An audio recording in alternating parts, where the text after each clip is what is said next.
Berwisata ke Yogyakarta tidak lengkap jika belum mencicipi bakpia patok. Kue tradisional berisi kacang hijau ini biasa dijadikan buah tangan yang disukai para wisatawan. Dan di segmen Sehari Menjadi kali ini, Robi Sofwan mengajak kita melihat bagaimana bakpia patok diproduksi hingga menjadi panganan asal kota pelajar ini favorit orang Indonesia. Dan ini dia informasinya.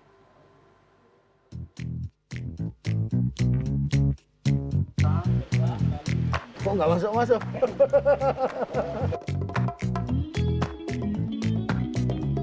Wah, gimana? Terlalu besar ya? Aduh. Panas.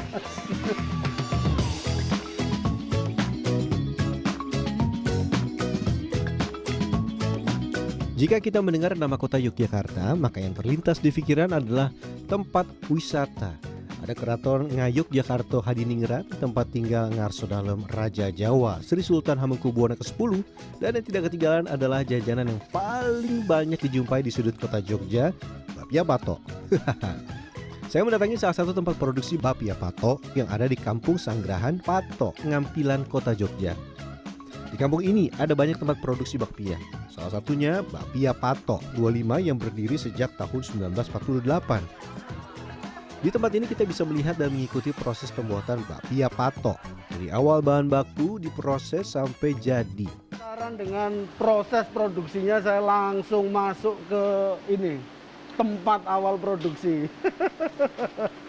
Ini di tahap awal ini ya Mas ya? Iya, tahap awal dari kacang hijau. Kacang hijau dipecahkan, lalu direndam selama 2 jam.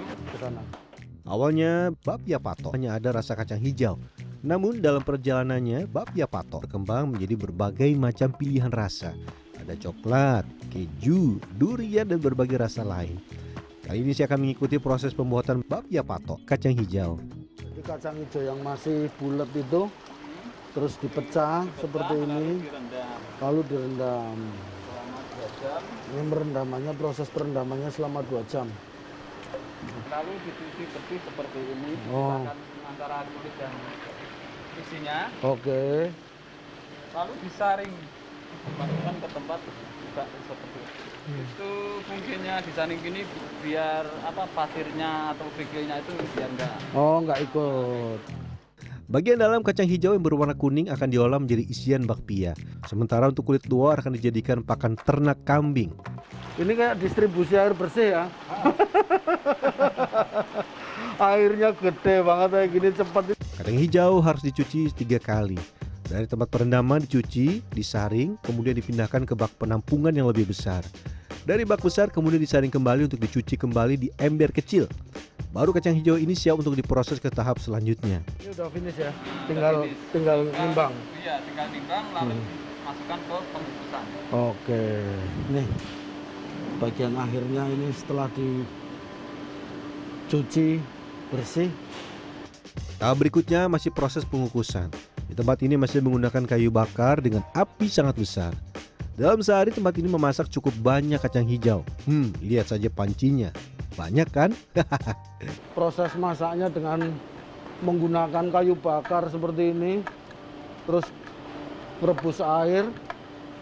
Terus dari air situ uapnya ntar geser dulu. Nah ini uapnya itu dari bawah, jadi nggak pakai air ini. Nah uap dari bawah terus langsung ini kita masukkan. Aduh. Seru ya. Jadi kerja beneran ini. Biar matangnya merata uapnya. Jadi dikasih akses untuk uap di bagian tengah ya. Coba kita tutup langsung. Nah. Setelah dikukus 1 jam dan dipastikan matang, kacang hijau diangkat dan siap digiling. Proses penggilingan sudah menggunakan mesin seperti ini sehingga prosesnya lebih mudah. Nah, ini proses menghaluskan seperti ini. Terus sudah ditumbuk, ini nggak cukup ya. Jadi setelah digiling seperti ini masih harus pindah ke sana. Untuk satu kali masak kacang hijau sekitar 40 kg akan digiling menjadi 4 ember seperti ini. Selanjutnya kacang hijau yang sudah digiling akan dimasukkan ke dalam mixer atau wajan pencampur. Oh, itu udah ada minyaknya ya? Iya. Oh. Ini minyak kelapa ya? Iya. Jadi ini minyaknya nggak pakai minyak sawit tapi pakai minyak kelapa. Ini tempat-tempatnya nih. Ini kasih minyak dulu, terus yang sudah kita giling kita masukkan. Selain diolah menggunakan minyak kelapa, kacang hijau yang sudah halus kemudian ditambahkan resep yang sudah disediakan.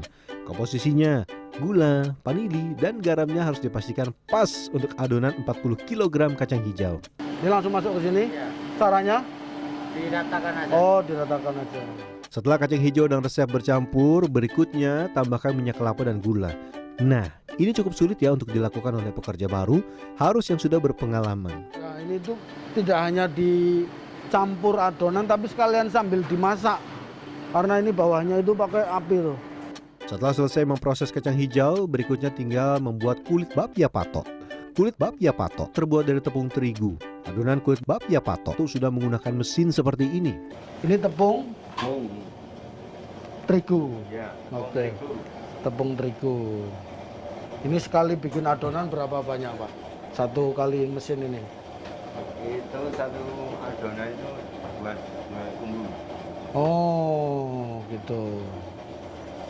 Aku belum maksud satu adonan buat dua apa? Dua tubuh.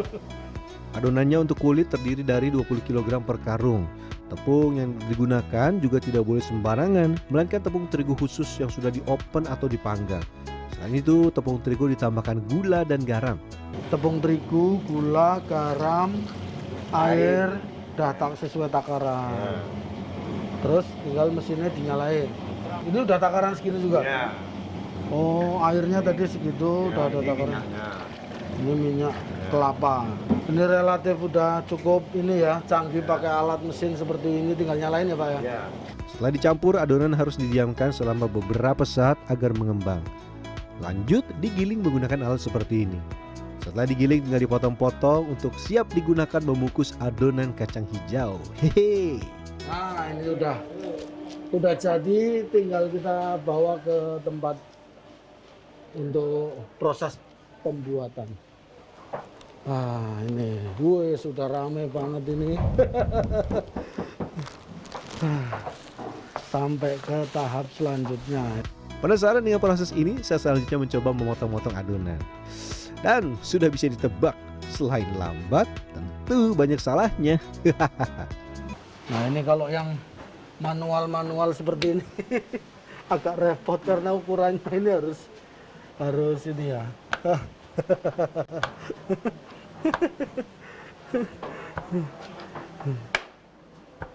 Wah. Gimana? Terlalu besar ya?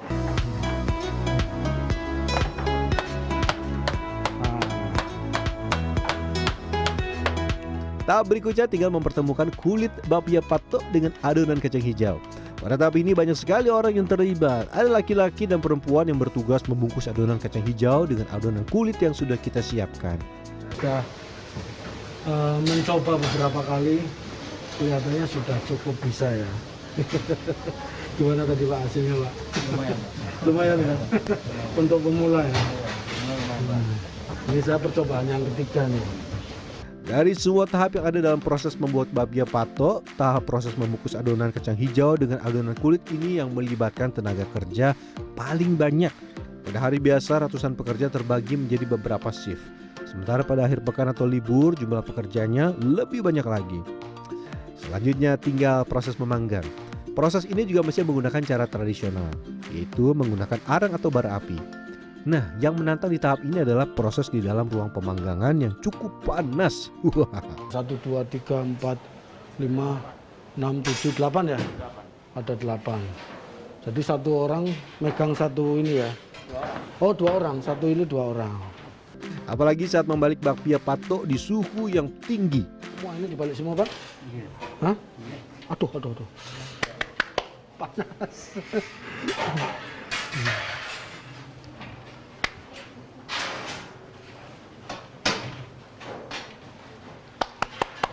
Panas. Wah, ini udah penggaweannya seperti itu. Setelah kurang lebih sekitar 15-20 menit, kue bapia patok sudah matang. Bapia yang sudah matang selanjutnya ditempatkan di tampah untuk didinginkan. Langsung kita dinginkan di sini dulu. Ini kita lihat nih.